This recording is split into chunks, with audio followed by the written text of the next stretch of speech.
The engine room cheese on Icebreaker. Yes, this still works. Let me show you guys that. In fact, it still works before I show you how to do it and how to mitigate any inconsistencies with the smoke grenade, because I know some people have been reporting that the AI like to go all over the place and not act as intended, or at least act how the cheese is intended to be. Let me show you guys as of June 2nd that this is still working. Okay, now that the footsteps have stopped, let's see if they're all in the middle again.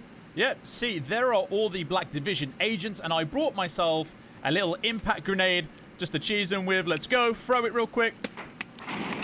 Kaboom. All dead. Bada bing. Bada boom. Look at all that just for free. Just for free. Okay, now I'm going to show you guys what you have to do exactly and what settings to turn on or off in the settings to be able to see these dudes through the smoke, just in case you wanted to shoot them, right? So you're going to come down to the bottom floor. So you spawn up there. You're going to come down these stairs and you're going to crouch right here. Do not go too far forward. As soon as you hit like these yellow pillars, it's going to spawn them all in and you're going to be caught, and then they're all going to be rushing you, which you need to refer to my old guide if you do not want to be using the cheese. Then you are going to simply underhand the grenade like so. It's going to land right about here, and you're actually going to let this green grenade bloom out a little bit. This is very, very important. Okay, I've waited about 10 seconds for the grenade to bloom. And you see this pillar and this pillar right here in between these, I guess, like where the engine is. You're going to quickly run up and run back and sit right behind this yellow supporting bracket for this big engine. So when you're sitting here, guys, you're going to be hearing all of the Black Division units run down the stairs. Don't worry, don't worry. They're going to be basically standing where I naded them right there. They might be a little bit closer. They might be a little bit further behind. But you should be able to turn on your flashlight. Yes, you need a flashlight for this. I use a laser. Like, you don't have to use a laser. The specific flashlight that I'm using, by the way, just in case you want to follow it to a T, is the Boulder Pro Tactical Flashlight with laser. Then all you're going to do, scope in, boom, and they're going to be right here, and you're going to swish them down. Now, people have been reporting that they can't see through the smoke. That's because, one, you need a flashlight. See that? You're not going to be able to see them without the flashlight, right?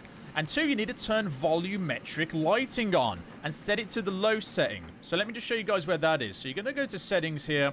You're going to go to graphics. And on the first page, without scrolling anywhere, you're going to see volumetric lighting. I have mine on low. If you can't set it to low, set it to high. Now, if you want to set it to low, apparently people have been reporting back to me that if you have AMD's FSR enabled, you're not going to be able to set it to low, so you can turn that off and set this to low. Sorry, I forgot to include this in the video, guys. In the middle left and top left rooms, middle right, top right, and on the staircase leading to the next area, there can be Black Division units residing in those areas. Be careful, sweep your sectors, and with that said, let's get back into the video. Sorry about that. And that roundabout covers it for this cheese guide, guys. If you are uncomfortable bringing one smoke grenade, you can chuck 2 smoke grenades here, give yourself a bigger window. As long as you run up quickly and back quickly like this and sit here, you should be okay. Again, I have a non-cheese guide up on the YouTube channel. Make sure you check that out, just in case everything goes sideways. In the comments down below of this YouTube video, shorts or TikTok, I will be updating you guys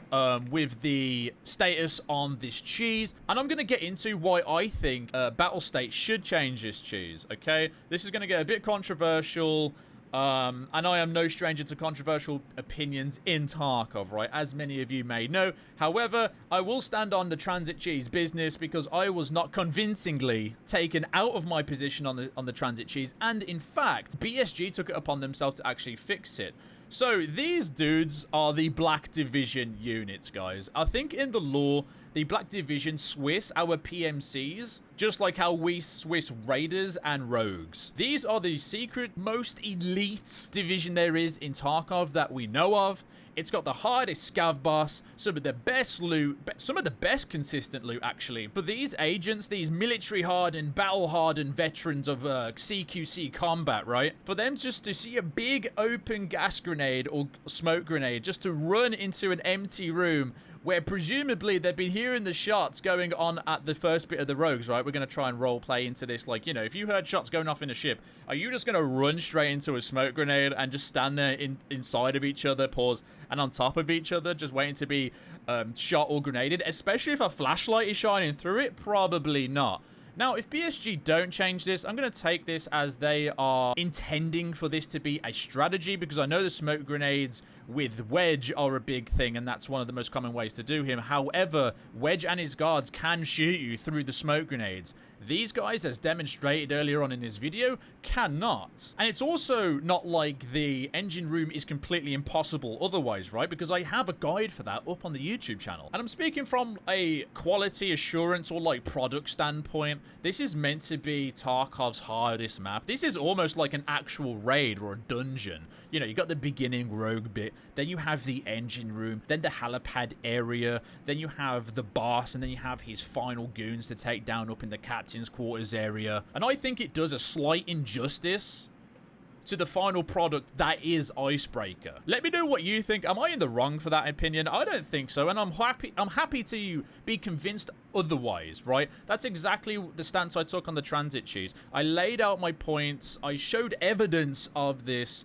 and nobody was able to combat it apart from spewing opinionated nonsense. But no hate though if you have an opposite point of view. I love talking about Tarkov. I want the best Tarkov possible. And yes, I know Icebreaker is incredibly hard, but I believe anybody watching this video, watching my videos, watching any content creators' videos on how to do it, you can do it. It's just going to take a bunch of time and practice. Like, I didn't beat Icebreaker, or I didn't get to the chopper until my 3rd attempt, guys. Although I did go in blind, it is kind of difficult. I will give it that. It just takes time. Time, effort, and when you do complete your first run without cheese, or maybe like consider this as a hard mode way, right? Like doing it the non-gas grenade way. And the, you know, the achievement, the adrenaline, the pride you are going to be overwhelmed with when you do get to the chopper and extract for the first time. You're going to think, bloody hell, that was awesome.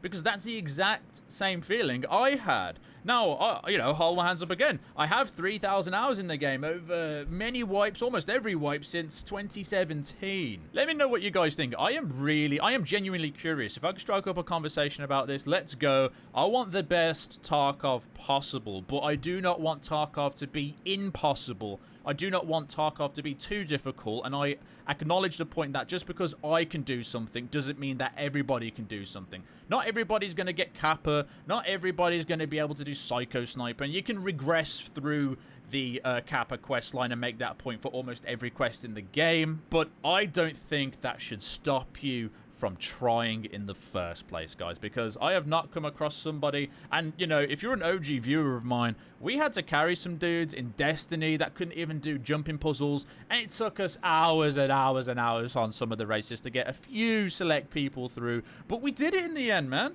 and I believe in you.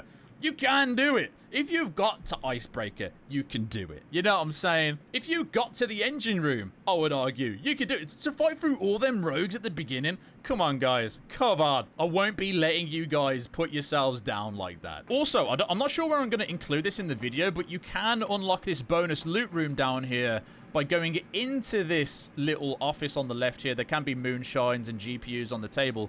0348, that's going to be the code on the wall to put into this keypad down here. So I'm just going to show you guys right now. 0348, boom.